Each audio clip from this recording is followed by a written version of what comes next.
Favorite beer that I would go to choice would have to be a Stella. Facts 100%. You know what I'm saying? It's clean. You know what I'm saying? And it doesn't like kind of irritate my stomach. So I'll do the Stella. You know what I'm saying? But sometimes I go for like a high beer, a 7 or 9%. You know, depending. But yeah, Stella is my go-to. Artist. Here we go. Like it will have to be like, the thing is, like, for me to get motivated and reach inspiration, I have to listen to a certain type of frequency. And most artists don't have that frequency. You get me?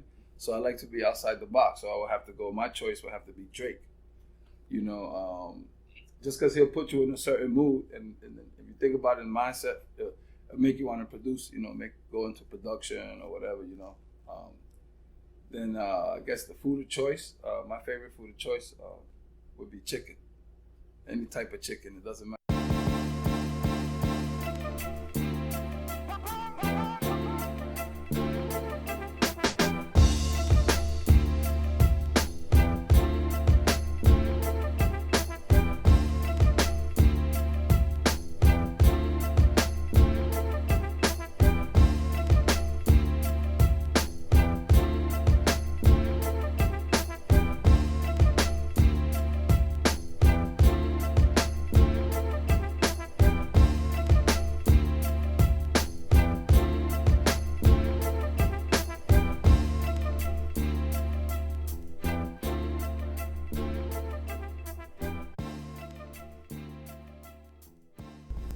BrewsBeats&Eats, the podcast. I am Old Head Ed, your host, as always. We're back at it again. Another video episode, another podcast put together. Shouts to Us vs. The Buff for providing the visuals. As always, got nothing but dope guests, people that are, you know, doing their thing, have a story to share, and then they have opinions on beer, music, and food. So we always get into that too. Without a doubt, I'd like to shout out Atlantic Barbershop. 6514 West Atlantic Barbershop. Come out, get the haircuts, look fresh. Before you do anything that matters in life, you gotta have a clean cut. This is the place to be at to do it. So y'all know what's up.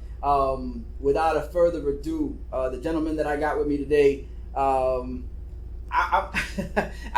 pride myself on my introductions, and there's so much knowledge that's gonna come from my man that I'm like, I gotta do it justice, but I am so unprepared. But what I could tell you is that this man is a driving force behind some of the South Florida media gang productions you see, whether it's the Human Sushi, whether it's WVCC. You know what I'm saying? He's connected. He's outside, and then he'll bring it inside. Well, we do the inside stuff. Inside. Not only that, man, I would consider him the Terpanese translator. None other than my man Sick Vic. Sick Vic, how we doing?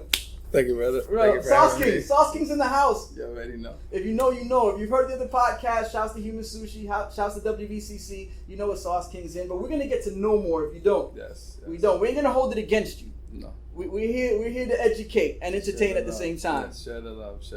Dope. So Vic, man, Kendall, right? Kendall. Shout out to Elohim. He's the godfather of that right there. Yo, we're gonna give him props for that. Yeah, we're gonna have to die with it on the grave. There's a lot of big, like I said, a lot of big people that are coming out of Kendall. Mm-hmm. You know what I'm saying? Yeah. That's their hometown, whether they moved out of it or not. But we understand, like, Kendall's a driving force behind a lot of things that's being attracted to, like, South Florida or Florida in general. You know, finally we can say we have a lot of face cards. Like myself, poster boys, you know, like you're gonna see that face here and there everywhere, you know what I'm saying? Whether inside or outside, you're definitely gonna see his face. You're dope. So tell me about SauceKingz. Let's get right into it. SauceKingz basically is the brand I started. It goes both ways. SauceKingz, basically, we do have a sauce that's coming out, like a guava lava sauce, a barbecue sauce. Okay. So originally it really stemmed from there, and then everybody was like, well, why don't you start your own cannabis brand? Why don't you get into the industry? And I said, you know what, I like the name, it's appealing. Basically, it's like what we like to call, you got the sauce, you know, you got something that's, you know, gonna like move the meter, got something that's gonna elevate you off the ground. So yeah, that's where the name went into it, SauceKingz, you know what I'm saying? And then each man in himself is like a king in general. If you think about it, we're all kings. So there it is, you got the Sauce King, Yeah. So Gas Kings doesn't have the same ring to it because I know me being the old head, it's like I kind of keep an ear open for the slang. And I know that young cats is like, oh, this is straight gas, and I like SauceKingz better. La salsa, you're gonna see the words are gonna change in the culture. You know, it went from it's lit, it's loud. You know what I'm saying? All the words kind of change every year too. So we're gonna definitely make an impact with the word now, sauce.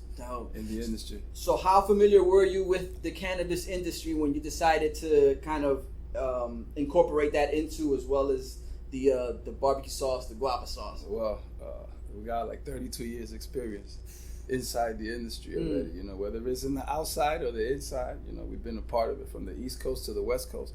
And now I get to travel the world and educate people on growing systems, you know, how to set up their rooms, you know, conduct business inside this trade.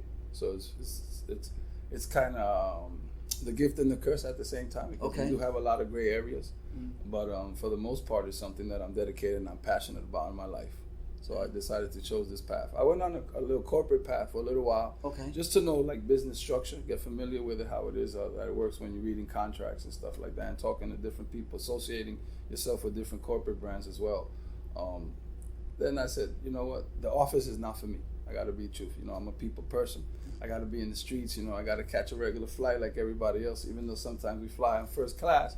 But, you know, we got to associate ourselves with the community, with the people. That's why, like, it's driven by your fans, by how many people you touch. You know, they're not speaking about you. They're not saying your name out of their mouths. Basically, you're not relevant. You're dead. You're a has-been. You know, what have you done for me lately? You know, that's what it is inside the community when you think about it. You know, you got to deliver time and time and time again, you know, to get it popping in the hood, like we like to say. Once you popping in the hood, you can leave that area and go build on something else, you know. Go set up ground 2, phase 2, you know, go to another country, set your tracks, you know, off the beaten path first, and then you go head up and you set up your tracks where everybody can benefit from it. So, yeah, I would like to say that. Okay. So to build off of that, the blueprint you developed in the hood to get people to kind of support and push you forward. How does that translate? I mean, is it pretty much carbon copy where you go into someone else and you kind of apply the same thing? No, it's different. You got to read everybody's energy. Okay. You know, some people are in it for the money. Some people are in it to build a relationship. You know what I'm saying? To become family, pass the contracts, you know, pass the business. Other people are just in it like they don't know where they stand at that moment in time. It's like, you know, you could be doing something for 3 or 5 years and leave it. So you get a lot of people inside the industry that are basically, it's a lot of like, when you come to associate yourself with business, remember a lot of contracts don't close. So it's like a 90-10 ratio, 80-20 ratio. You know, you already know who's serious about business and you know who's just kind of around. Like I said, the people around it. But there's the core of it. That's what I call the inside. Gotcha. You know, the people that move and shake. Dope. So, all right. So 32 years ago. I mean, we all have visions. Can Explain you say we all have visions? Sometimes we hit on these visions. Sometimes we have dreams. Sometimes we have hope. How did it start? Where did it start? So 32 years ago. 15 years old, basically. Okay. 32. 39. Okay. 39. How did that start? Well, it was a simple path for me. Like, there was a route. I wanted to be a lawyer, or I wanted to basically like study nature, study agriculture, but I didn't know what profession. You get me? Okay. But I know I love the outdoors. You know, one of the slogans for SauceKingz is "Enjoy life outdoors." And right now, another company is like, we could endorse that. We'll talk about that a little bit later. But because that slogan itself will attract that type of, you know, person that's looking for that lifestyle. Let me see. What should I say? The route was basically study nature, study the blueprint that God has left us, that a lot of men, they can't decipher. So like I said, there's a lot of it's deep, you know, what we're gonna get to levels to, but there's a lot of free energy out there that sometimes, like, gravity is free energy right now, and solar power is gonna be the next big revolutionary you know, wave. So invest your money in the stock market, because they're going up. That's free game right there. But anyway. Yeah, I'm gonna have to put this on a Patreon because now yeah, it's if it gets any deeper than this, I'm gonna put it behind a paywall. Y'all gonna have to subscribe monthly. Well, Sick, don't let me stop you. Yeah, no, but yeah, that was the path, and I said, you know what? Let me go to this high school where they teach you about agriculture. You know, you basically go camping. You know, it was a different type of school, but I don't want to say the name. And that's where we started growing. You know, we were growing lettuce, we were growing raspberries, berries. We were just growing apricots. We were growing stuff indoor hydroponically, and then the teachers like, you know, hey, we got some cannabis, but it was just more of test scientifically. It was just growing, like trial and error, just growing, and then that's basically where it started in high school with one of the teachers actually that opened up to us and was like, you know, only a few, you know how it is, on the inside crowd, so they opened up, and that's why I was like, wow. And then we started basically growing marijuana, you know, from there. Like I wouldn't say full time, I would like to say part time. Okay. Just like I said, experimenting with it. You know, you didn't have a place, you didn't have the money, so you kind of hid them from people, or, you know, in the roof or in the closet, just trying to do something, you know. And then from there, it became like your hobby and your obsession, what drives you, you know. Yeah, and then like you said, connected with what your experience with the outdoors, and your enjoyment of the outdoors. I mean, trees are trees. Trees are just these trees, that trees, trees are trees. Trees are trees, and it's there. The blueprint is like. The fruit, you know, this vegetable. Well, cannabis is considered a fruit. If you look at scientifically, it's a fruit. It's gonna flower and then it's gonna give you a fruit. You know, so you just and it has seeds. And it has that's the best part about it. Sometimes it has seeds. Yeah.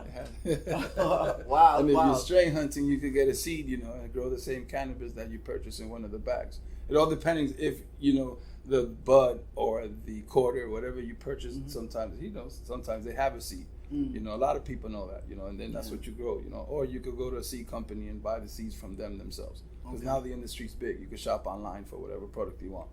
Oh, wow. Okay. Yeah. So having this in mind and just kind of coming up and learning the ways of getting the most out of whether it's a vegetable, a plant, a fruit, what have you, at some point it becomes about like testing. Yeah. Like, what do we have here? Yeah. Like, is it worth it? And then how does that process go like that between what you got and then comparing it to others? I mean, I'm sure there's a science to it. Yeah, but it's you know what's so funny? It's basically growing is so much of a common sense type I like to say type work. If you pay attention, like I tell people, they ask me, well, where do I learn how to grow? You know, what applications did you do? I said, well, it's very simple. I looked at nature. God gives you the blueprint. That's what I say. You try to mimic. Man, how man gets better in life is mimicking somebody else, you know, best performance.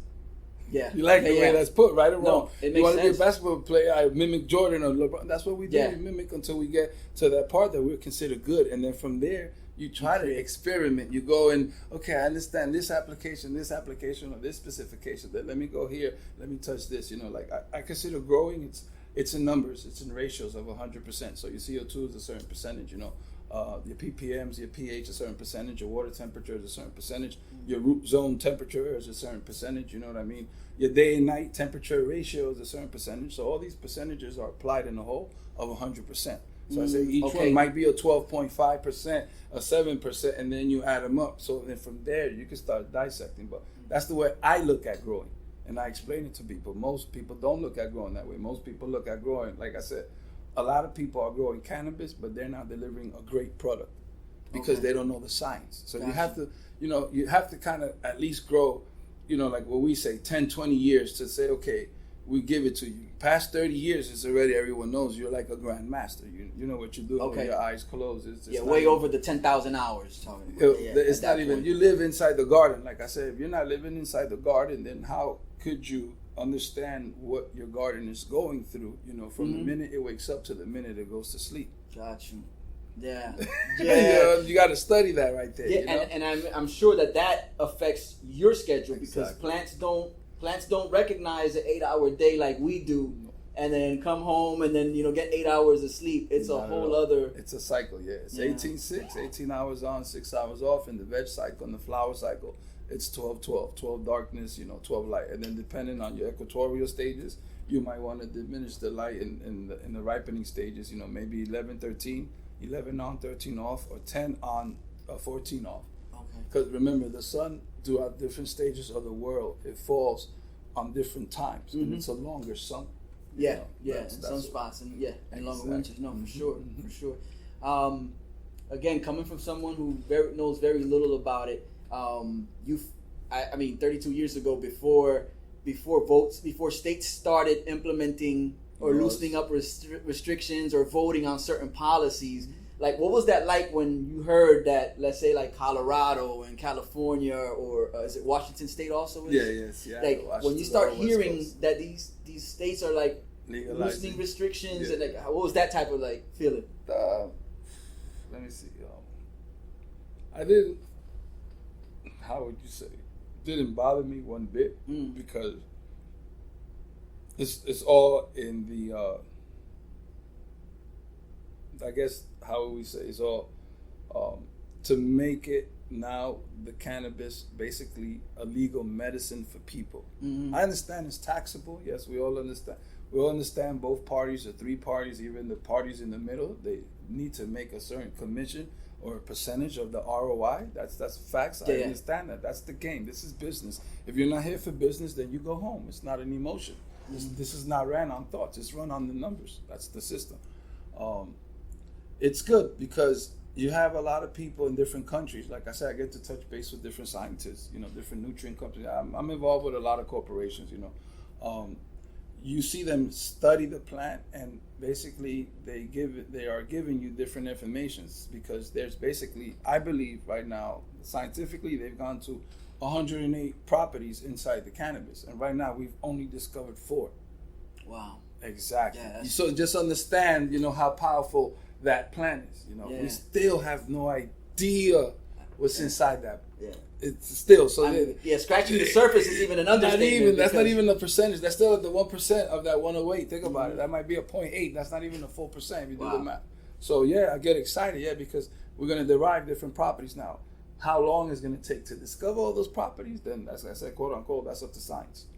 Because we already know the 4: the THC, the CBD, the Delta, and there's a new one, the CBG, I believe. Okay. Yeah. So that's what they're helping for patients, for joints. So I'm pretty sure that now they found that, they'll go, everybody, the big pharma will go and attack this. Everybody put the name brand on the item and the SKU number, and now it goes into the store. Okay, next, what's next? You got to go right back into the microscope and see what else can we attract from the cannabis property. Got you. Yeah. So it's fun. I can imagine. Let me ask you a question. So we have a whole section dedicated to eats, but before we get there, we got to talk going from flowers and smoking it to ingesting it. Yeah. The edibles. We just took an edible right now before we got here. Okay. Yo, I'm sure it was SauceKingz. 70 milligrams. It was light, but we took an edible. Yeah, the edible's good. Edibles are made for people who have who don't like to smoke flower. Basically, they don't want to contaminate their lungs, because we know as we're smoking, we're contaminating our lungs. Like the human body's typically not designed to ingest. It's not a filter. It's a filter for oxygen, not for carcinogen. So here we go. So some people will basically induce the medicine, like what we like to say, via mouth. Gotcha. So that way, go ahead, and it's a different application. That's why it's done in milligrams. Because each body has a certain percent of cannabinoids, and then that's going to attack the cannabinoid system, and that's what gives you your high at the end of the day. So you start the companies that are providing edibles in the market is 40 to 70 milligrams per edible. There are some companies that will give you a big chocolate bar or a big gummy bear, depending with 400 or even 1,000 milligrams. Gotcha. That's what the application says. Wow. Okay. If you go to the proper dispensary that has a lot number and it's batched, then it's came from a proper source. Proper source. Because there's a lot of things going on in the industry right now, and so we won't get into that conversation. A lot of bootleg, a lot of fraud, the products, but that goes on in every industry anyway. Yeah, no, I can imagine. I can imagine. You mentioned CBDs as another alternative, where now it doesn't have the hallucinogenic properties. Yeah, it doesn't have a lot of THC either. It's 0.1 or 0.2 depending per country. What's the legal limit? Got you. So the effects of CBD, you won't get so much of the high, but what do you get from the joints for the relaxation part of it? Yeah, to relieve anxiety. I try the products and I'm like, wow, I see a different effect from a normal high. Okay. Just basically like cutting the edge, like how I like to say, if you're drinking a beer or two, having a little bit of wine, that's basically the same thing with CBD, where it won't really lift you, off your couch or put you in your couch. Like, you can still do certain things and be functional, but it doesn't have a lot of THC in content. It's very low. Dope. Excellent. Vic, we talked a lot, and you hit them. I mean, we talking percentages. We talking about we're trying to keep it under 100.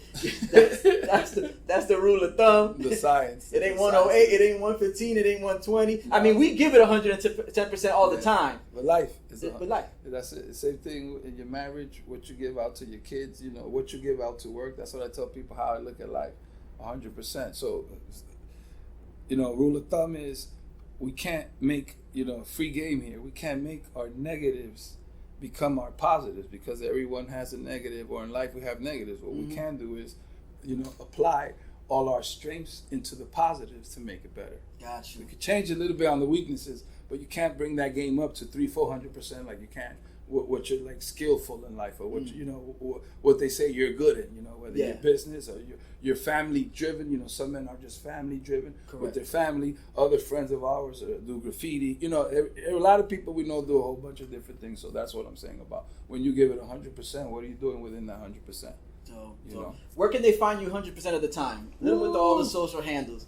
I mean, besides outside. Outside, you gotta look too far. At SauceKingz with a Z305 and at _Hurricane_Joe. Yeah, that's the fun one, the games, and then the SauceKingz. That's all about the brand. But everywhere you can see me. Wherever you're gonna go, you're definitely gonna see me. You might run into me in LA.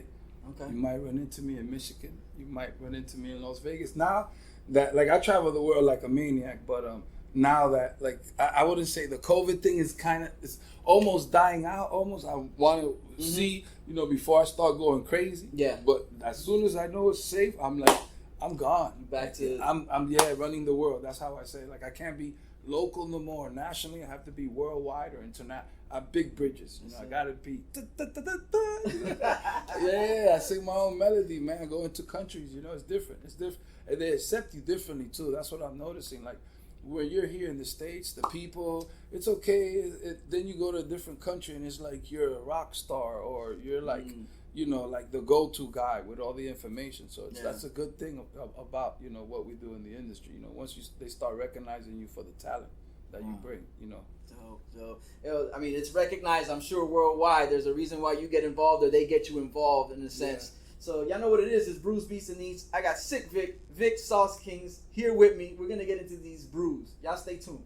Big beer, little beer, big beer, little beer, big beer, little beer. Beer, beer, beer, beer, beer. Big beer, little beer, big beer, little beer, big beer, little beer. Beer, beer, beer, beer, beer.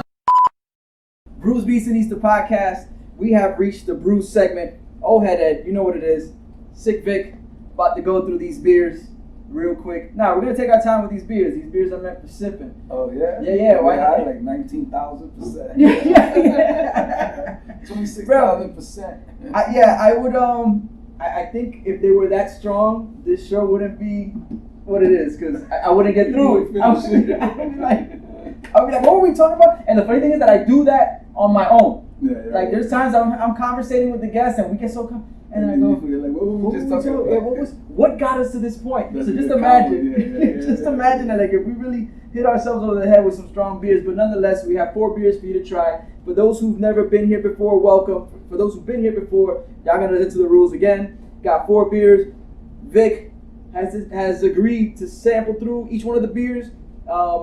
You can sample it, taste it, give me your thoughts. If you really like it, you can rock with it. There's really no rules. Not sponsored by anybody, so feel free to let them know how you really feel about the beers. You know how we do. We want the honest, the real here. So no fakiness. Nah, none whatsoever. So with that, let's start with this first beer. It's the one closest to you. The clown. We're gonna go with the clown shoes right there. Little crispy crisp L right there, and the plug-in. You already know. Yeah. Your boy Joe here. Sign the check. Poster boy child.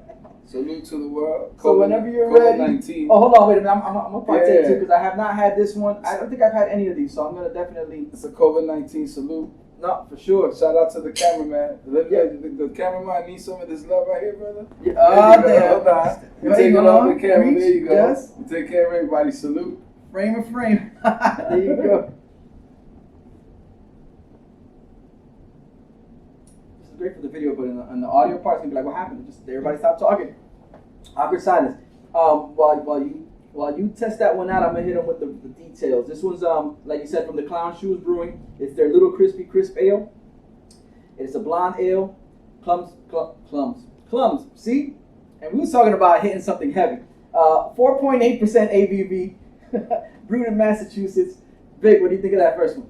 It's light. I don't kind of drink these kind of beers because of the color. Okay. I like dark beers, more manly beers, but it does got a great taste, light on the metals.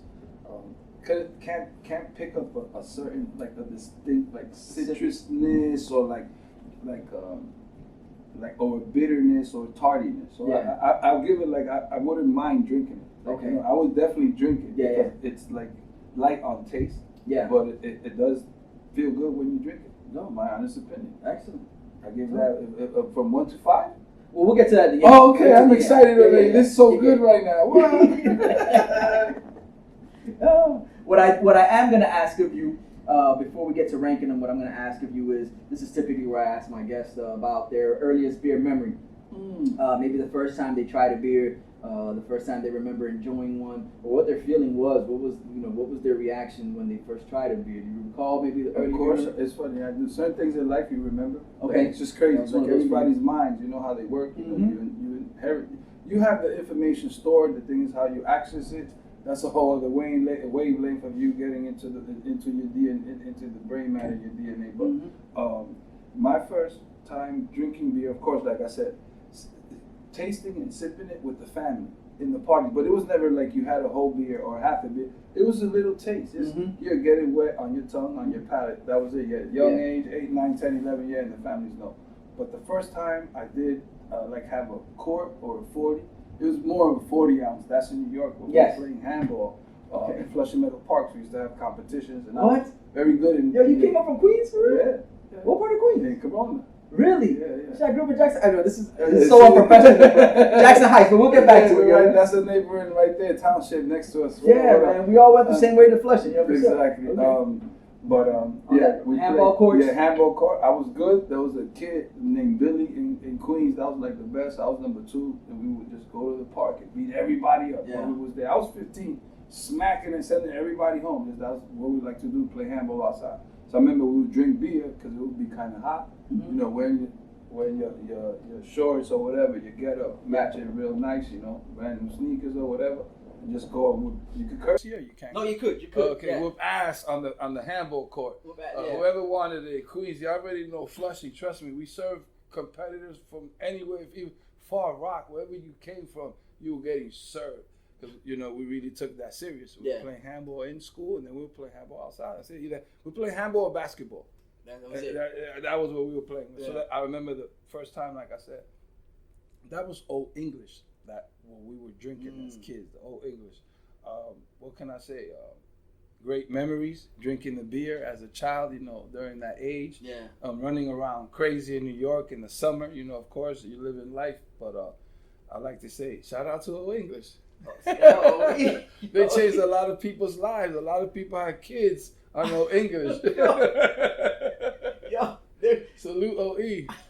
It's never been truer words said. It's like facts. That was for a minute there. That was the wave. That was for a while. Remember, for a lot. That's what I mean. I was saying things come in and out of style quick. And Old English probably lasted in that pocket for at least 10 years, easy. Yeah, easy. Like Mad Dog, it lasted in that pocket. As you're gaining rank in life, going through life, those are the little things you start finding out at the early age, and then you graduate from that. So that's how it works. Yeah. No, definitely. Let's get into the second beer because it seems like you're ready to go. Yeah, this is let's shout it out right now. That's from Bent Water Brewing Company. That is their GOAT, greatest of all time. It is a lager, clocks in at a 5.5, and it's brewed out of Massachusetts again. So we're keeping it New England on this one so far.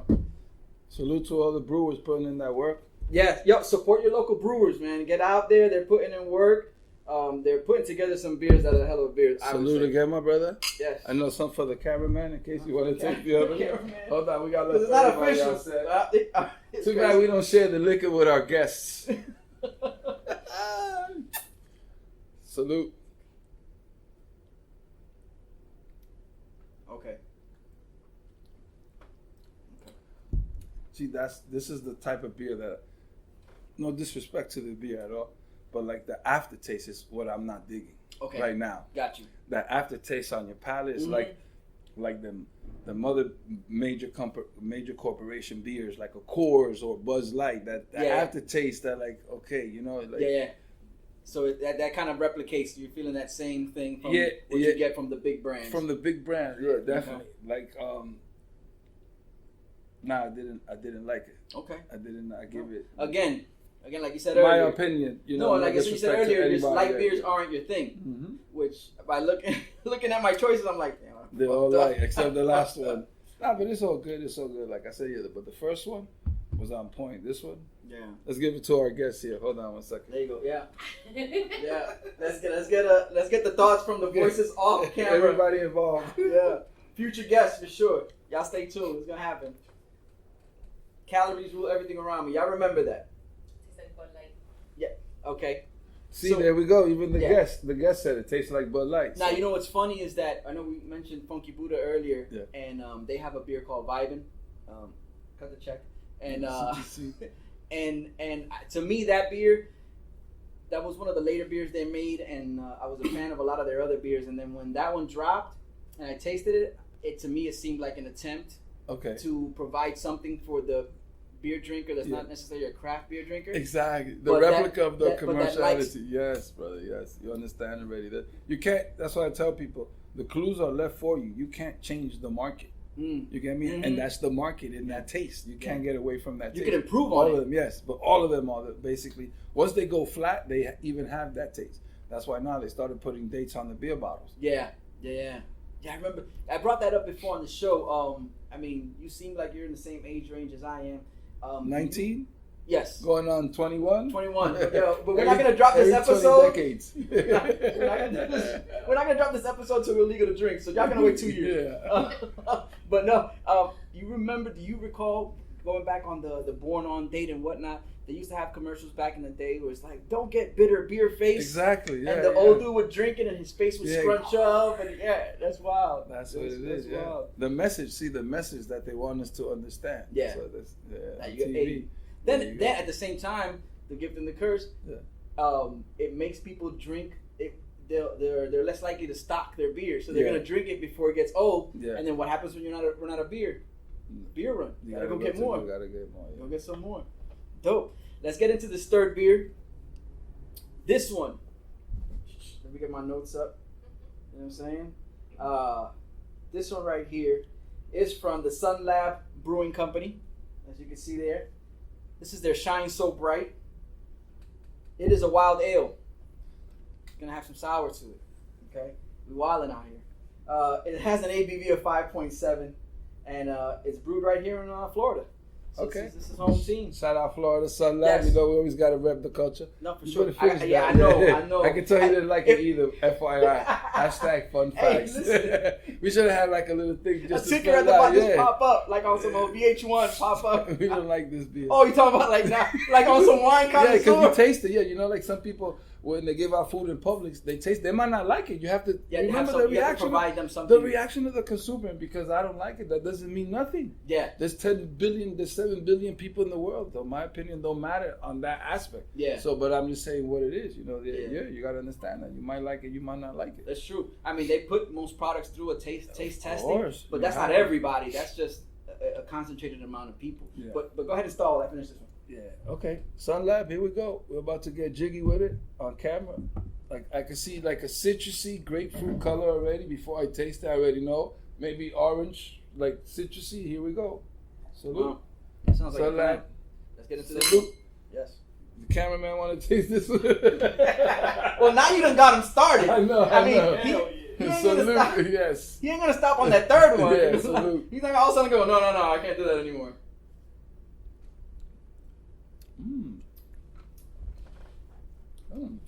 That's exactly. You see everybody. Pretty interesting. That's definitely a change of pace.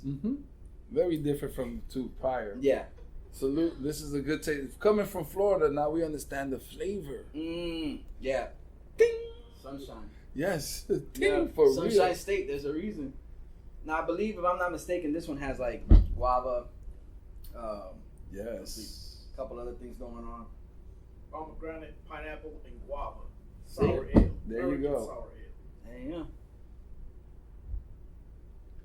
Yeah, very good, very good. I would like to say the taste has you coming back for more. Okay. Pleasant, extremely happy. It got me, ready to go conquer other parts of the world I haven't been there to yet. Okay. This is great beer. That's a motivational beer. Yes, it is. Yeah. You got your man, Poster Boy Joe here. Shine so bright. Woo, citrus. Sun Lab Brewing. Damn. Yeah, great, Nice, great. nice. Yes, great. So this is what I don't mean to cut you off. This No, is you're the type of beer we want to sip on. Cut the check. I'm gonna be atting everybody in this. While you're sipping on that one, what's the type of beer you're drinking nowadays? Great question. Like I said, off the tape while we was rolling tape before we begin to roll tape. That Gotcha. scenario we were talking about. One of my favorite beers to drink is Stella's. Okay. Why? I feel like it's a clean beer. It doesn't irritate my stomach. I could drink as many of them that I need to in the night or in the afternoon, and you could still function. It's clean. It's one of the cleanest beers. If you understand where beers come from Europe, the format that they use to go through the beer process is very, very clean. Yeah. Yeah. So that's why I kind of stuck with that beer. It's been around, if I'm not mistaken, 1363. When I see the bottle in my mind, I'm not sure, 13 something. So it lets you know, hey, we've been here over 650 years. 700 years. Close 675 freaking years they've been here doing that same. The taste has not changed. And consistency, that tradition, like most companies, they don't want to change it unless they incorporate a new beer into into the menu. But it's funny you mentioned that, because now while you're saying that, I'm sitting here thinking, I'm like, yo, those beers don't rebrand. Like, rebranding is something that's happened, that started, or is, I would say that I could remember within the last 15 years, maybe a little more. But Coca-Cola rebranded, but that's because they didn't want to put no more Coke in the Coca-Cola. Yeah. So they went to the original, or they came back and went to the original. They went classic. The original. Yeah. So, these beers have been around way before rebranding, and they've stuck to the same. Guinness taste, same way too. Yeah, for a while. Yeah, that's what I said. Once you incorporate, once you find your market, like I said, you do not change it. Once you find the path, off the beaten path, yes, but once you find that track, and you put the train on the road. And that's it. It's gone. And that's it. Now it's time.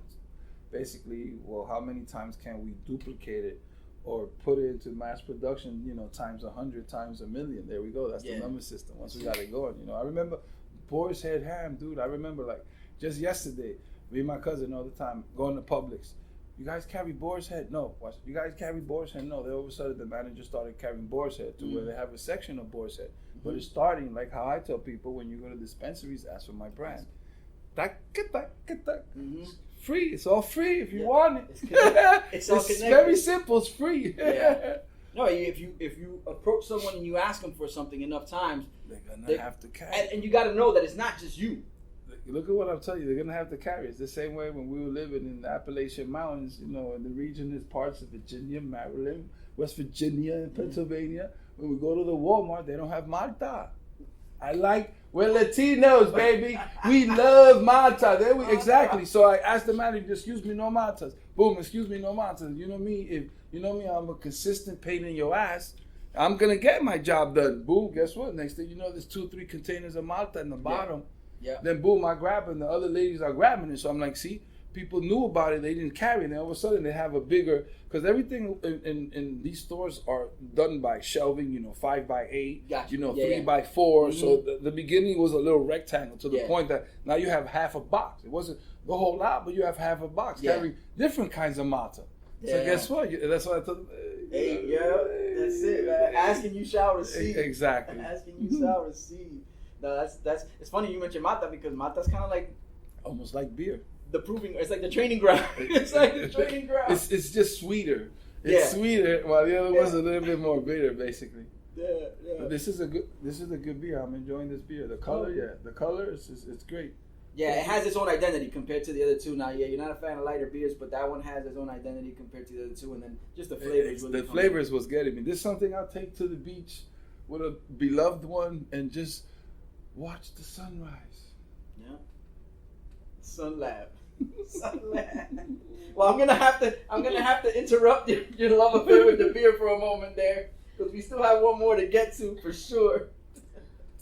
But I mean. That would be my go-to. I'm not a gambling dude, but I have a feeling that might be the one that ends up at number one. But we'll nonetheless, we'll see when we get there. This last one is from Knee Deep Brewing Company. It's their Breaking Bud. It's an IPA. Clocks in at a 6.5, and it's brewed out of California. Yes. So this is our highest one right now, 6.5. Yes. Now you're talking about numbers. Yes. Like big numbers. Breaking Bud. Shout out to the Bud guy over here wearing a Dookie rope chain. Your boys wearing a trench coat. Game on, baby. He got the medallion. Oh, that's looks like a beer award that they won, and he put it on. Big ass penny. The big pennies you run through the machines. Oh, and he's holding a beer. Yeah. He got like a snifter of Look beer. at the color. Yeah, that's bugged out. Yo, this is the original turnover chain. I'm sorry. Yeah. Y'all get the close up when us verse puts it up for everybody to check out. We gotta give the cameraman some of this taste over here.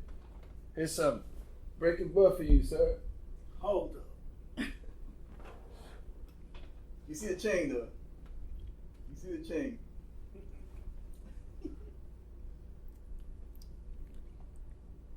Okay. Oh, wow. This is the type of beers. All I'm gonna say is this is the type of beers my friends drink. Okay. Every time they go into these, the crafts. Got you. Some of my friends are Buddha. Everybody knows Buddha. Okay. Shouts to Buddha. Legend. Yeah, shouts. Everybody knows. My brother the rapper. Oh, Latin, okay. Latin nominated, Grammy nominated. Dope. Blah blah blah. When we get with the boys, Denzel too, another homie of ours and shit from Puerto Rico. That's here all the time is love. But when they go out, that's basically the beer that we end up drinking. Off the draft. On Burrow, like Lincoln Brewery. Okay. This is the kind of taste. Yeah, even like tacos and tattoos. Yeah. That's a big spot that everybody goes to get some good beer. But we'll talk tacos and tattoos later. Mm-hmm. They got a jerk mushroom quesadilla, but we'll get to it. Yeah, but the taste is exquisite. It doesn't overpower. It won't kill your vibe. You can have a great time on this beer, definitely. No, which is ideal. I mean, if you're out having a good time, having beers with the crew, like-minded people working on the next thing, you don't want that vibe. You don't want that vibe to stop. To die down. Yeah. This will get the energy going in the room. Yeah. Salute you guys. Yes, sir. Knee Deep Brewing, Breaking Bud. I'm not a big IPA fan. This one, I could drink it. There's something different about this. There's like a distinct taste that I'm trying to figure out what it is, but it doesn't have like that overpowering this is really bitter as hell, and I don't know if I could go back to it, but interesting, definitely interesting. I know that. Boom. I got the other. Is that okay? Caramel. I was gonna go butterscotch, but it's definitely not butterscotch. Like it's not a Werther's. It doesn't have the back end. Yeah. This one was it the back end? What do you taste? It's very light. Like it's not heavy like a normal IPA. Yeah. No. Beautiful. I could enjoy this. I could see me walking my dogs somewhere on the beach. Okay. Just having a good time, living life. The way it's meant to be enjoyed. Enjoying life outdoors. That's it. Yo, dope. Sick Vic. You ran the gauntlet here, man. You went through all four. Yes. And the only thing we got to do now is get your thoughts on each one. We got your thoughts. What's the rank? Let's go 1 through 4. Which is the one that really left the impression, and the one that you'd be like, maybe if it's free and it's sitting around. No, we won't do that either. We don't like handouts. Okay, now so Yeah, we won't. We won't jeopardize our character for the handout. makes sense. We can't. Grown man shit. Makes you know what I'm sense. saying? Makes sense. Pretty boy Floyd shit. I know the first one. Oh, the cans are all over the place. So let me hit you up. It was the Knee Deep Brewing Breaking Bud. This is the first one. Oh, that was the first one. Yeah. Yeah. A little crispy. Hold on a second. I'm putting my guests to work and all that Sun Lab other was stuff. 3. Yeah. Sun Lab was 3. Yeah. What kind of podcast is this where the guest leaves the frame? We in the end. Who? Oh, here we go. Yeah, yeah. The Breaking And Buddha. the one that I believe is the one that's gonna take it home. The first one, I'm gonna have to go with, just because I'm the type of person that I do not like what everybody else is doing. Kind of different in that aspect. So I want to be like unique, as unique as possible. And right now on today's platform, the beer of choice would have to go to Oh, okay, okay. my first choice. Sun Lab. Yes, the taste was phenomenal. Okay. Kept me coming back for more. Got you. You know, like when you're a child and you're waiting for Christmas, you're just so eager to get to the gift. That's the way I felt when I was drinking. This one. Sunday. That next sip was Exactly. So was calling. enticing. Yeah. I'm still. Oh my god. But anyway, yeah, this would like to say first place. Boom. First one. Second place. This is 4-star. We'll go like that. We'll rate them 4-star. This would be the 3 stars. The Breaking Bud. The Breaking Bud, which we're sipping on now. Okay. Like I said, I can see myself, hang gliding somewhere over the Swiss Alps. Yeah. Enjoying the fine beer. Yeah. Enjoying life outdoors. I'm gonna go back to 2. Trust me. That's number 3, 3-star. The second star, it has to be, I go with The crispy ale. the crispy Clown ale. shoes. Yeah, we'll get this in 3rd place, 2nd star, yeah. Clown shoes, little crispy ale. Then of course, The goat. yeah, the goat. The goat. Wasn't for me. Vent water. Yeah, it wasn't my kind of fried apples, my type of vanilla ice cream, or my type of fudge. But the art looks great. Yeah. The art. That one tastes like regular beer. Like Budweiser. Yeah. He took Yeah. the words right out of my mouth. I didn't want to say it. It's commercialized beer That's it. Their version of commercialized beer. on today's platform. Y'all know what it is. BrewsBeats&Eats. We tried these brews. Let's get into these beats. Rockin' beats, rockin' beats. BrewsBeats&Eats, the podcast. We have reached the beats portion. This is the portion of the podcast where we get to know my guests' musical taste. Y'all see the shirt? It's SauceKingz. That's Vic. Hurricane Joe, for those who don't or do know. Yo, Vic, what is the playlist? What does your playlist consist of? I was waiting for this. This is the damn. moment. Listen, don't even be mad at me. It's Drake featuring Drake at the beginning of the hook, in the pre of the intro. With Drake on production, Drake running the label, and Drake promoting, Drake doing his backup albums. It's like I said, I'm just the biggest Drake fan. Like, he should know this by now. I'm the biggest Drake fan. I've seen it. I follow the story. Everybody understands. Like, my friends, like, you do 4 things. You talk about Drake, LeBron, cannabis, or your son. That's it. And then those are my 2 go-to guys. But nah, it's been Drake a while. But because it's like I said, I'm a machine. And production-wise, like, when you think about it, not production-wise musically, but if you put it on the scale of production-wise, what he's able to do. And yes, here we go. We're going to talk about it. Yeah, everybody's mad. Everybody has writers, from Rihanna, those that don't know the industry, Beyonce. Everybody has a writing camp that people write songs with. But unfortunately, some people's songs are not sticking out more than others. And this guy is eating it up day and that's all I'm going to say. So that's why I say production-wise, then you're like, wow, I understand now. Because everybody, Paul McCartney has written songs for different people. Prince has written songs for different people and give it out to different artists. So that's why I don't get upset, because people don't understand. They're like, no, I have to write this and I can't punch in and I can't do this. Well, that's how far behind you are already of where technology is. You get me? That punching, that was when you were on 2-inch tape with 16 tracks like we were recording. And then before 8 that, another 8 tracks on each machine. Now you got a digital platform, 1 million tracks. So you can punch in one. But we're not gonna go there. But like I'm saying, his production, the people around him, he keeps relevant. I was telling her, my baby over here, I was telling her, Drake gives the opportunity, watch this, where most artists, and dive into this a lot, where most artists that already have a big platform, like let's say your top 10 big artists, commercial mainstream, not the underground guys, they have such a big platform, they won't put nobody else on unless they're on their platform. Drake takes a normal kid from Alabama who's sizzling in the hood, in that region, and let's do a song.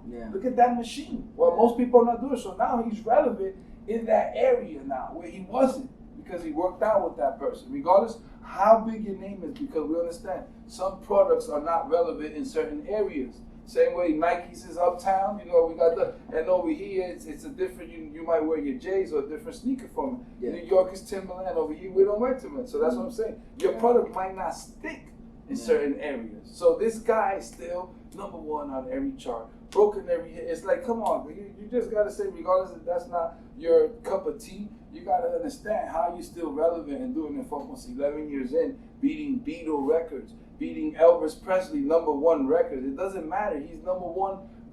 He already has like 120, 130 something hits. Like Rihanna and Beyonce together with their #1 hits still won't catch where Drake's at. So what does that tell you? And that's big artists, I just say. Beyonce and Rihanna, and Whitney Houston and Mariah Carey. I talk business. Remember, I'm in the industry. big. You see what I'm saying? Big. Any like, think about it. From rock and roll, his numbers are crazy. Now, streaming, watch this, because I know my numbers. Streaming, there's only one person streaming more than Drake, and his name is Post Malone. But that's just streaming. That's it, that one little goop, and then you see why. Post Malone got a little juice, he's doing his thing, he's heating up. He did the Justin Bieber run, it got him a new platform. Okay, great. But Drake is sales. You need Drake. If Future don't get Drake on his songs, or Meek Mill, they won't even chart past 50 or 60. Wow. Like Tekashi said, and it's the truth. Look, you drop a song without Drake, you're 57. Meek, you drop a song without Drake, you're 76. What does that show? Right there, man. You need that man to at least peek into that chart. And he's so big now. Watch this. He's so big that he doesn't need Nicki or Lil Wayne in that pocket. That's why I said Drake on the hook, Drake on the verse, Drake. That's how big he is. That he fills that whole slot. You don't need a Kanye to give him 16. That's nasty. When other people need 2 people to jump on that record to make us. But that's what I said. That's just inside what it is. I don't know how long he's gonna keep doing it. I don't know. But his type of music, what I tell people is just think about it in the future when you have grandchildren. His music is gonna play on the Y100 formats. It's not gonna play on the urban radio, but you're gonna hear it in these little slots. They're still like the Michael Jackson songs that are still relevant. The Prince songs that are, these soft rocks or classic. They'll slot them in there. That's what Drake's gonna be. Regardless, think about it. Easy listening. Like 107. Yeah, exactly. You understand, Drake, I got my eyes on you, take me home, all these, whatever. Okay. But we get into out of that, because numbers-wise, if we go to hood, gully, it's got to be, you already know, Conway the Machine. That's my guy right now. Out of Griselda? Yeah, he's my guy. He's just talking that talk. I just get excited because he understands what it's like for some people out that environment, what it takes to get them riled up. Like, when you hear it, put it this way, I say, yo, my man, you number 9 right now on Billboard. I hit him up. Yo, you number 9 right now on Billboard. Number 9. Yeah. That's big.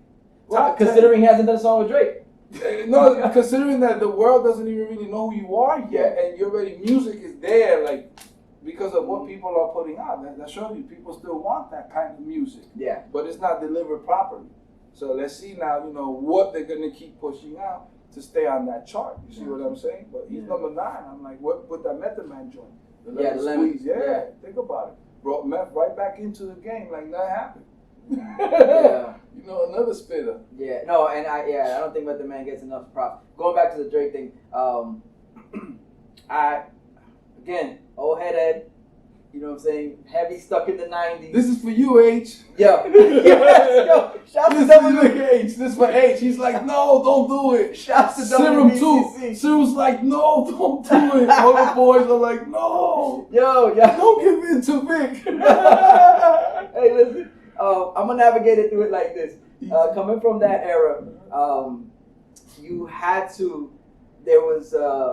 You had to write your own shit. Yeah. That was just what was expected. It was the criteria. Okay. I will let you And spit I that one out. understand. No. And I understand the concept of that. Even since back then, there was people. The person who sang rarely wrote the song. Yeah. I realized that there has been a shift because music. I mean, when you have cats that are becoming successful and making money off of hip hop, but then they'll turn around and say, "I'm not hip hop." Of course. That kind of changes. Yeah. That changes lane, so you can't be held in the same regard. Yeah. That's the dividing line. Granted, Drake, as great as he is, you ran down the numbers. He's not considered hip hop. So now, my question is, and at first, my first reaction was like, this dude's reading his rhymes off of his BlackBerry. Yeah. You know, and supposedly freestyling. That's normal. Coming from a place where it's like hip hop is the altar, hip hop is, you know, the Mecca, the church. You know what I'm saying? And it's like, yo, what is this? And then at the same time, you see, times have changed. So hip hop is pop now. correct. So now, which hip hop is singers, R&B singers. All the melodies, like I said, since Nelly. Back then, 50, Nas, if you listen to people's hooks, they were doing it, but nobody was picking up. That's why I get mad. And I come from an era where De La Soul's my favorite group, and they had songs where they're like, no R&B, no rapping bullshit. It had to be hip hop. But they evolved. They came to a point and they evolved. They incorporated it. But going back to the Drake thing is, you know, bro, that's fine. But my whole thing is, like I said, my initial reaction is like, yo, wait a minute, this is the same dude that spit the line that says, last name ever, first name greatest, in what category? And then you realize, okay, you can't be comparing yourself to the people that I grew up listening to. Because these cats, they did, like, it was them. The thought process, what they put down, the work, you know, the selection of beats, it seemed more involved. So when you come around and you say, yo, you can't be considered the greatest ever, and then I go, okay, well maybe he's not considering himself the greatest ever in what I've known to be hip hop. So, but you bring up a great point. I know J. Cole everybody stands out on J. Cole because he was the one that did it with no features. Back when I was coming up, having a feature wasn't a thing. That was like, you didn't do features. You didn't go out ask for that. Exactly. Help. But now that the table's turned, and now you don't have an album unless you have features. You don't have that noise. Watch this, what I was going to say. So here we go now, watch this. A lot of things in the industry is not known. It's a lot of secret information. But watch this, what I'm going to say now is known. It is known that Jay-Z wrote the Dr. Dre and Snoop verse. It is known. And it is known already. Off of which one? Still Dre. Okay, still Dre. Thank you. Still Dre. Okay, it is gotcha, known. gotcha. And what it is, like I said, when I explained the information, the first take that Jay gave it out when Jay was writing, boom, he gave it out. Dre said, no, you got to tone it down. It's too much New York. And then he did that. Now, watch the Snoop is on record. You can see his IG, whatever. He's on record saying, Jay just had a better rhyme than me. Because me and MC8, I'm not sure if it was MC8 or the guy that got that, bro, it's the doctor. Oh, DOC. DOC. I'm not sure. Yeah, I think DOC, don't get me wrong on this. DOC or MCA was Snoop. I'm leaning more to DOC. And they were stuck writing, because look, even DOC used to help write. But that's what I'm saying, this information is not out there. Like, everybody don't want to hear that. Mm-hmm. The creative process of what it takes to make the super banger. Mm-hmm. Boom, them two writing locked up for 3 days. Snoop said, I couldn't think of nothing. Here Jay-Z comes with this shit and we just rap it. So now what do you say about that? And I'm pretty sure, pay attention, this is Snoop, worth $150 million right now, if I'm not accurate. What 55? With the Corona ads? What? You know, but no, let's talk about Puerto it. Rico. Right? Let's talk about it. Shouts to Orion. Let's talk about it. But a man worth $155 million who's a big party. I call Snoop and Lil Wayne. I had this conversation with a lot of people, respect and not hate it. Snoop and Lil Wayne to me with Fat Joe. They got 30 years in a decade. They're like what we call poster boys, like us. How many people are doing it in 30 years? Yeah. So Snoop went and rapped Jay-Z's verse. So nobody said nothing wrong about that. Nobody said nothing. But meanwhile, the man has a It was machine 20 years ago. See, I feel a certain way about Snoop. No, and, I'm saying. So think about it. Like, That was 20 years ago. 2001, still Dre? yeah, but that's what I'm saying. So think about it. And he stopped writing. He is a thought process that everybody knows if you're around Jay-Z that says like in 5 or 10 minutes, 15 minutes, he wrote the song in his mind mentally. Yeah, that's how easy it is for him. He already, practice. Repetition is the father of success. So yeah, he has his mind programmed to do that shit. When we're talking, he already wrote the verse in his head. Yeah. Put the relevant shit in and that's it. It's a go. Yeah. But nobody's criticizing that point. And I'm sure that Snoop has spit other people's verses. I'm sure Dr. Dre has spit other people's verses. So it's a lot of stuff that people don't want to put it out there, but it's there. But the man is telling you, yeah, I got ghostwriters now, like 6, and because I'm not at the point that I want to sit there and write for y'all no more, dogs. You don't understand. I got a jet worth 200 million. My estate worth 100 million. I don't got. That's what I'm saying. Time is money. You ain't gonna sit there. Snoop wrote on the Chronic. Huh? Snoop wrote on the Chronic. Yeah. I would have doubted. Well, I mean, that goes back to NWA when it was Ice Cube. Ice Cube writing all Right. Eazy-E because Yeah. he was the dope dealer. We Yeah. know that. And this guy was the writer. Yeah. That's what I'm saying. This guy's the tough guy. That's what I'm saying. There's a lot of intricate parts in rap that people don't understand how it functions. It's the same thing, the same way corporations work, metrics, human resources. You got all these different departments inside. That's why one man can't do it by himself. One man can't. You can't. That's when the sound already starts sounding the same. That's why the people go around other artists to catch a different vibe, just to vibe out. Like, let me go to your hood and catch that vibe. Let me see, because I'm delivering the same shit. People don't want to accept it, brother. Yeah, but that's the other thing. I'm just gonna put it under the purist label. It's like for people like myself who are just purists, where it's if you go to vibe with somebody, you definitely don't want to absorb their vibe. You want to bring what you bring to the table, and then find make it a The marriage common between. ground. Yeah, The common exactly. ground, yeah. To complement each other. Definitely. Keep writing your own shit. Don't fall for that.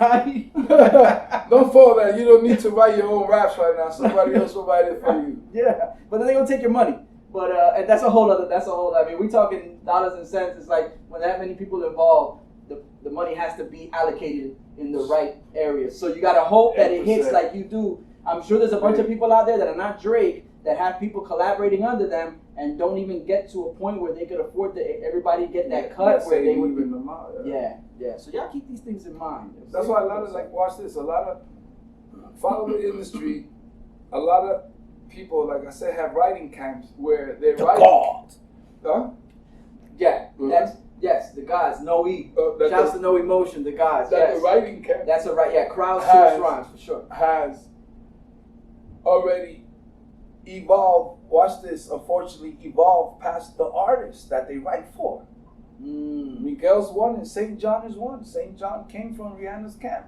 That man got right now that remix is 67 times platinum, 68 times platinum. What song is that? That EDM song. Go. I won't tell the money there. I'll show it to you. Yeah. Bro, 3 times platinum in Greece, 10 times platinum. It's retarded. I told him, yo, send a check. Wow. 67 times platinum. I don't know if it's more, but a man Beck did a remix to a song, and that's like the anthem. But it's EDM, high energy.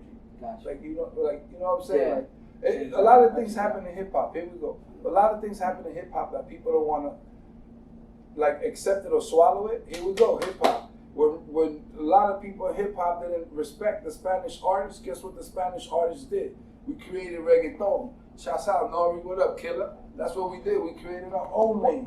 Because if we can't get respected here or they don't want to show us love, we're going to go to where the hood respect us and the hood love us. Yeah. So we created reggaeton right there. That's a percentage of hip hop that bound to this market. Yeah. Let me talk my facts right there. Because with demographics, that's a percentage of these cats. Yeah, we listen to hip hop, but now we with our own culture. And some of the artists that are half Latino don't like saying they're Latino because they won't be accepted in the hood by that kind. Boom, that's what happened. And right now with this high energy music that's taking off, that's another percentage of the crowd. That's why hip hop is just left right now. That's what it is. Like nobody has reinvented the wheel yet in that game. You know, the sound right now is lost. It's been lost in that same sound for 3 years. The Amigos Future sound. Everybody is that. I think what doesn't help it is the fact that there's been so many subgenres created. It's like when you start breaking that off and you're branching out, you don't forget, but the core is there, but it doesn't. It dissipates all the energies. That's exactly. Yeah. That's a great point. Yeah. This like, what was it? They got the new marketing. Oh man, like it's like more like it's like that SSStation type music, that low bass, gritty sounds. There's a name for it. I forgot. I get it now. That sound right now is trending like a mother. Like, that's It's not drill. Is it drill? No. You know what's It's like the rock, rap. It's like weird Kind low of. frequency. But not like on some old Jay-Z, Linkin Park. Like, No. you're talking about something. 1 or 2 tone. I'll get the name for Kind of you. like punk, hip hop, you can say. Okay. And that's See, but what- again, it goes back to the whole. You got punk hip hop. You got trip hop. You got, you know what I'm saying? It's just classic, branching black, out. and jazz. Like think about it. Mhm. Hardcore. Like it's Yeah. cholo rap. I mean, think about it. If you look, oh my God, it's like wow. You got country rap too. Yeah. Yeah. And all the country songs, if you listen to them, they kind of rap a little bit. That's the ironic thing about country. Yeah. It's so crazy. Yeah. The ones that are formatted with the yeah, they don't rap. But the up-tempo ones, you kind of hear it. They're almost like rapping. They're talking a story in their song. Yeah. You know? Well, the stories have been there. The stories have been, even when there was just melodies and singing. Yeah. So, my peoples, y'all heard what Vic's playlist consists of. Drake featuring Drake. Drake on the hook. Drake in the intro. Drake in the shower, ladies and gentlemen. To start your day off right. I tell everybody, they be mad because it's like Drake in the shower. So you should bump some Drake in the shower while you're starting your day off. I guarantee you start making more money and be more productive, folks. Hell, somebody needs to do a research group and have 10 people start their day off with Drake in the shower and see what happens later. Let's see what happens. If it's not Drake, it's Conway. Y'all know the deal. And Kanye West before he went crazy. Before, yeah. Now he's not doing any more good music. Good No. music went to something else. But Yeah. Kanye was we need you back, Kanye. Like the old Kanye. Yeah, or the newer version of the old Kanye. The revamped version. Whatever you want to call it. Y'all know what it is. It's BrewsBeats&Eats. Y'all stay tuned. Yeah, eating good food. So what you eating on? Catfish, I had that. Brisket, love that. Pizza, love that. You know we eating good food. So what you rubbing on? BrewsBeats&Eats. Old Head Ed. Vic. Major Drake fan. Champion the Drake Army. He might be a 5-star general of the Drake Army. We just learned this. Y'all, thank you guys for staying tuned. I hope I didn't lose too many of my purists with the Drake talk. Trust me, it gets better. We have reached the eats portion. This is where we get to know my guests' food taste, what they like to eat, what a favorite meal is, what a cheat day would consist of, what's that go-to dish, maybe even something that they don't like to fuck with, something that they come to realize that is not for them. What they cook, what they like to whip up themselves. I know Vic made a couple references earlier. He said the fried apples with some ice cream. No, that's just No. metaphors for the hip hop artists that was are trying to spitting draw- bars. He was trying to draw the line. I'm spitting bars at them. Subliminally, they know already. For real. Dope. Vic, man, let's say you have a day, 24 hours, whatever you want from start to finish, from the moment you wake up to the moment you call it a night, or, you know what I'm saying, or you decide to just go with just putting together the plan for world domination when it comes to this SauceKingz thing. Run the cycle, huh? Like, Mhm. all right, if I wake up, because I'm up early, we don't sleep, we vampires, you know what I'm saying? We're in the culture. If I wake up, well, I gained a lot of weight. I'm not going to lie. Everybody knows, like, I've been like 170, 175 my whole life. Now I'm like 210. So I'm trying to skim back down. Gotcha. Thanks to the COVID, you know, it just made you gain weight. It made new entrepreneurs and new hustlers out of this system. Mhm. So you had to be creative, you know, with your thought process, you know what I'm saying, to deliver your message. But me in the morning, I try to be light. I would like to start off, if it's possible, with a shake. Okay. You know, like a protein shake. Not to keep But hold on a second. Before you Go ahead. fire off, I mean, respect to where you're going, but I'm talking about that one day where you don't have you to don't worry. even care. You don't have just to go worry crazy about the whole calories. day. Yeah, You're like, oh. and desayuno ese, like that one breakfast that you like, that's the one that calls my attention. Wow. That's the one. And That's the day that I'm talking about.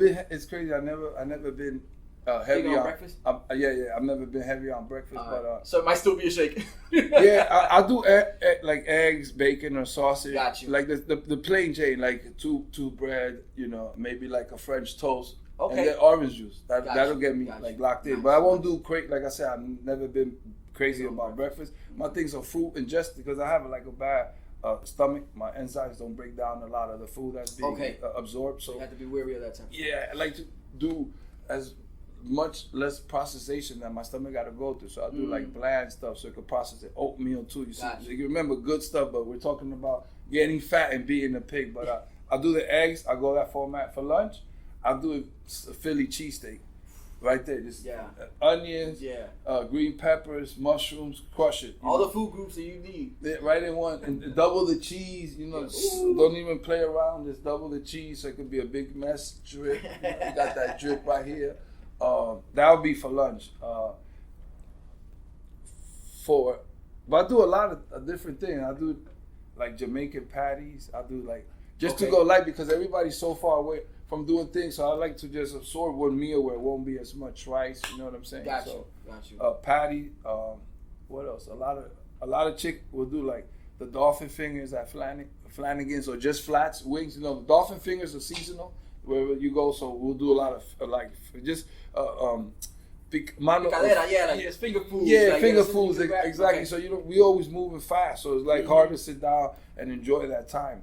For dinner, let me see. For dinner, I would like to say like a great. I'm not a steak dude, but I would like to say like a filet mignon medium or something. Okay. Like something like or like a ribeye.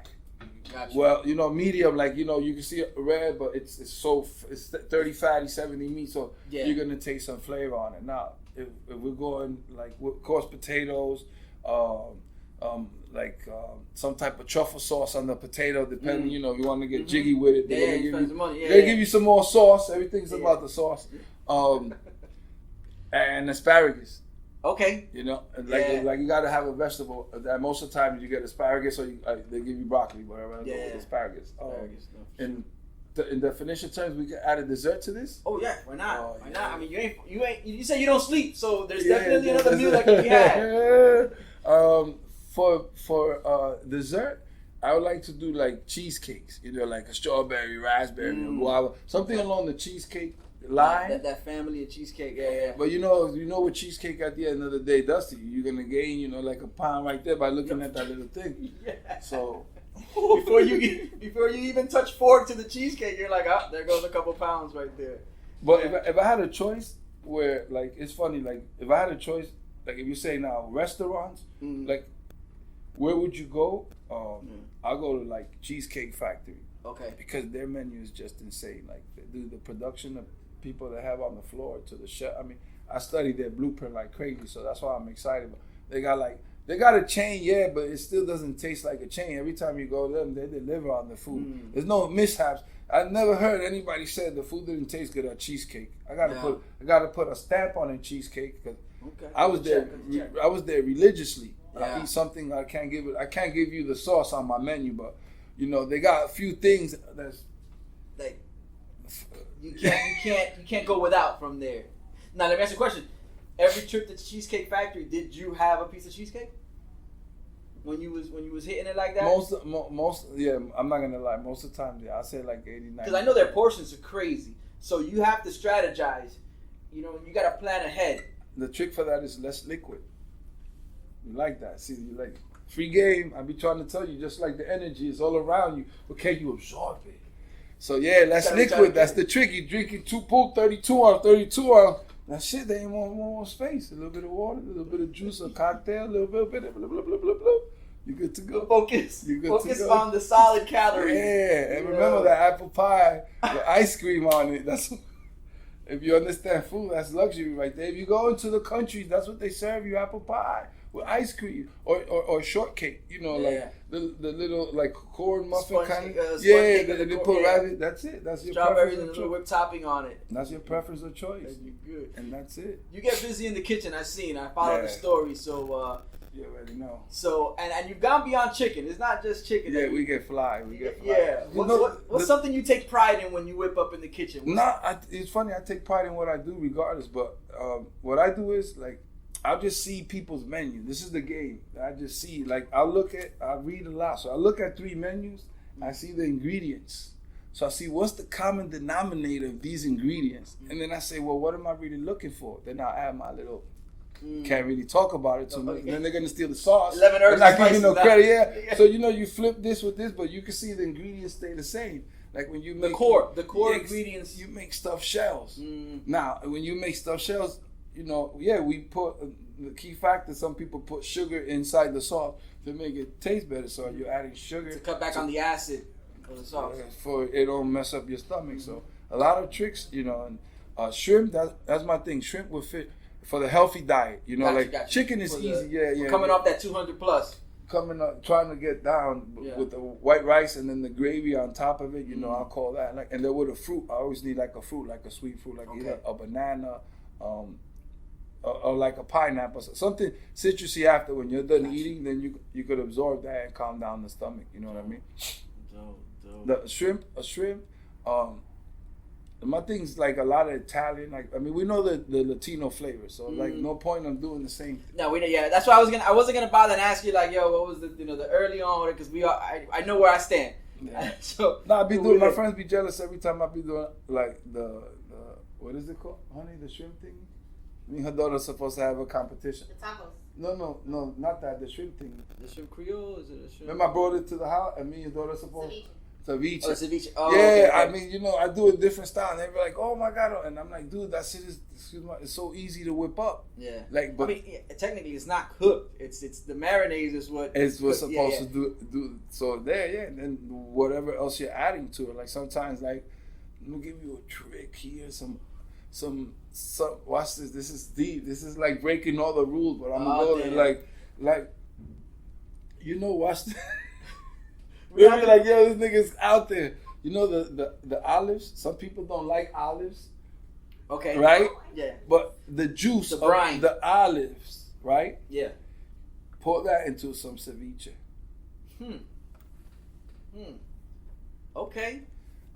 That's I'm not hard. a big ceviche cat, but my peoples out there who enjoy ceviche, try to get back to me. It's BrewsBeats, the letter N eats at Gmail.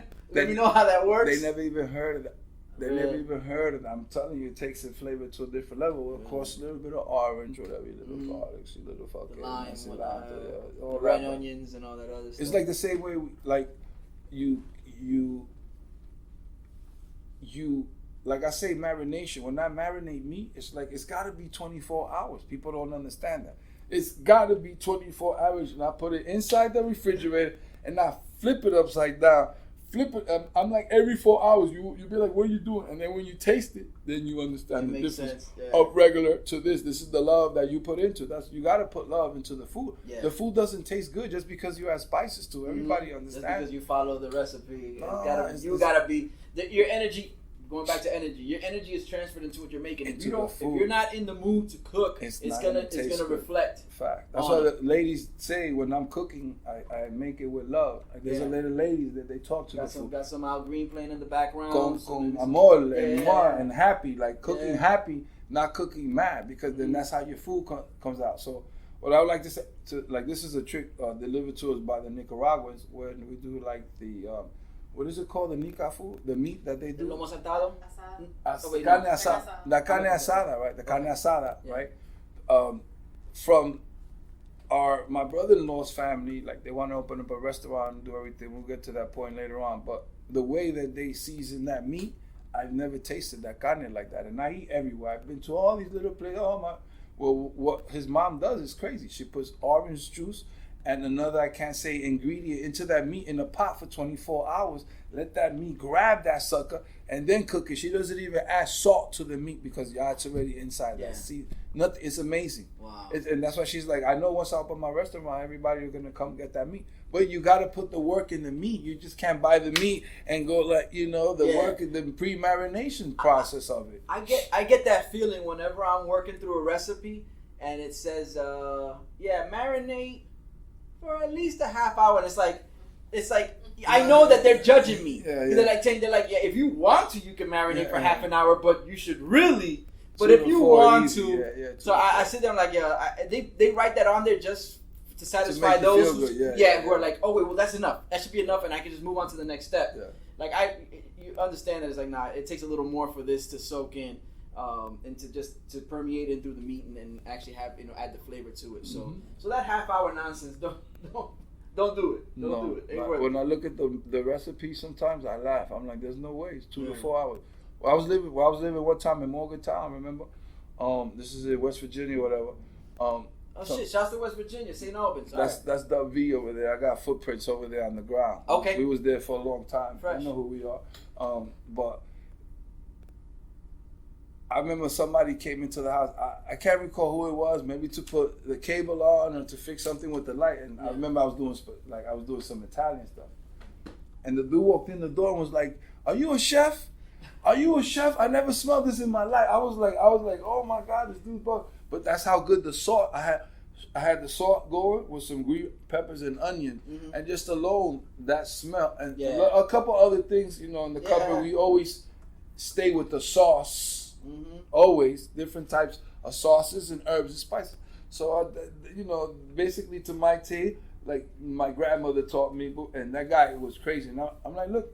I'm just getting to put the sauce now. Remember the sauce. That wasn't even the finished product that he was. It wasn't even the finished product. He was just in the air. The aroma went crazy. And he went crazy. It makes your taste buds water in your mouth. You already know that. I said, I got you. Just give me like about 2 hours, 3, because I'm gonna put the noodles later. I'm gonna just let the sauce.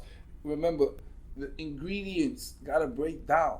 I don't want to even talk about this. Besides the electrons, the neutrons, and the protons inside the food, it's different. It's different. Low heat, let it do its thing. That's what they say. Remember, to stir the sauce, guys.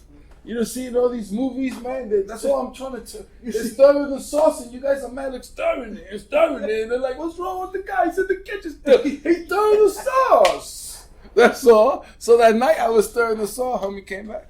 I gave him a plate for him and his wife. He loved it. And I'm not even a chef. I didn't go to school. I didn't. But like I said, whatever I'm gonna do, I'm gonna apply it with 100%. What you do know. Exactly. And take it to the and just read real quick, like what are the ingredients, and then you kind of know what when you add that ingredient, the part and what temperature. Like you gotta add garlic at the end, dogs. That's it. You can't add garlic right now. You gotta add. That's a minute and a half, 2 minutes cooking. Garlic is done. That's the flavor. You can't have garlic cooking for an hour. People don't understand. Yeah. And again, recipes that tell you throw that in from the beginning. It's like, nah. Bro, you said it. The reason you're not a chef, but you make it happen, and like you said earlier, it's the common denominator. So once you get familiar with that, it's just a matter of you moving from one. Even though it's not. It doesn't tell you that that's the way that's made, but you find the common denominator and you just transfer the knowledge from one dish to the other. And I started incorporating like a lot of Indian spices now. So I'm in the cumin program. Okay. Like I don't know how to pronounce it right. Cumin. Yeah. That's badass. Yeah. 1/4 teaspoon, 1/8 of a teaspoon, just a little. Yeah. From the Give top. Give it a little exoticness. Yeah. So I'm in the kitchen. I like to keep it healthy, now I gain weight, but before I wake up in the morning, run, do my fruits, electrolyte my body first, like I said, put all the electrolytes back in, charge my body, recharge it, and then head out the door, and then, like I said, let your body process, because we're not made, everyone knows kind of, if you do the research, we're not made to process meat. We incorporate it. We're made to digest like every other animal. We're carnivores by choice. They made us carnivores, so, we're supposed to be vegetarians, whatever. So, one meat, and then try fruits or something bland, like oatmeal. So you're not trying to process two of the same time. You can't. It's hard for you to break it down. If you look at the cycle, how long it takes for you to break down pork chops, how long it takes for you to break down chicken, steak. Well, that's all. That's why people start blowing up, because your body's not processing the foods. Yeah, That's all so it you is. end up storing it. You're eating it, yeah, but you're not It processing has it. its effects on it later. Yes, sir. Yeah. That's the Yeah, truth. shouts to the dread. There was a dread back in the day I used to work with, and the guy told me he was vegetarian, and of course I'm like full swing carnivorous, coming from a Hispanic household. Eating Like, a you can't tell, turkey yeah, leg, it's yeah. gotta have. If it has a handle, it's even better. Yeah, I already know. And he would tell me, he's like, just remember this, that if you can't break it down by chewing it, he's like, you'll spit it out. Yeah. Because you don't want it going into your system, and it makes sense. Now, did I follow that advice? No. That's a whole other story. No. But regardless, it was advice given. It was free game, like you like to say. Vic, man, we talked it up, yo. We ran through it. We got to know Vic, SauceKingz, day one, 32 years at this. You guys are starting to see it now. It's flourishing. Trust me, it's flourishing. You tasted the beers. You gave us your thoughts on the beers. You ranked them for us. We talked Drake. I'm not even going to call it the beat section. This one was called the Drake session because I was here. That's all. That's all. It's Brews, Drakes, and Eats. Eats. You see that H? Oh, you underground cats. You see that? We made a difference today here. Yeah, I mean, I don't know how many people's mind frames would change, but definitely there's a hell of an argument made by Vic But over here. I do want to say something. Mm-hmm. I'm going to let you get back Please, to it nah. today. Watch this. Just remember, everyone's girl likes Drake. See how easy I put that? Look, even he agrees. Everyone's girl, their daughters, that their was not my nieces. agreement. That was not my agreement. Whether they face. want to accept it or not, For the Drake record. is playing somewhere. You just don't know it. That is car. true. That is true. You That get me? statement is true. But the old somebody has a woman in their life that likes Drake. That was an agreement. I'm like, that's still out for jury. You know what I'm saying? It's like the verdict's not in on that one yet. But regardless, BrewsBeats&Eats the podcast. Y'all know what it is. I'd like to thank Sig Vic for taking the time, sitting down, talking it up with me. I'd like to thank you, the viewer, the listener, for tuning in yet another week. If you enjoyed what you heard, tell a friend. If you didn't enjoy it, tell an enemy, tell somebody. Let them know it's on all streaming platforms. Get over to YouTube. That's BrewsBeats&Eats, the podcast. Subscribe, hit the notifications. Yo, shouts to the whole SFMG. Like I said before, South Florida. WVCC, Human Sushi, South Florida Media Gang, us versus the Buck. Anybody involved with producing content that falls under the label, we are Miami. You know We what are I'm saying? Miami, that's right. So, Empathy as hell, but we are Miami. Like I said, shout out, #SFMG. BrewsBeats&Eats the podcast.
versusthebuff.com.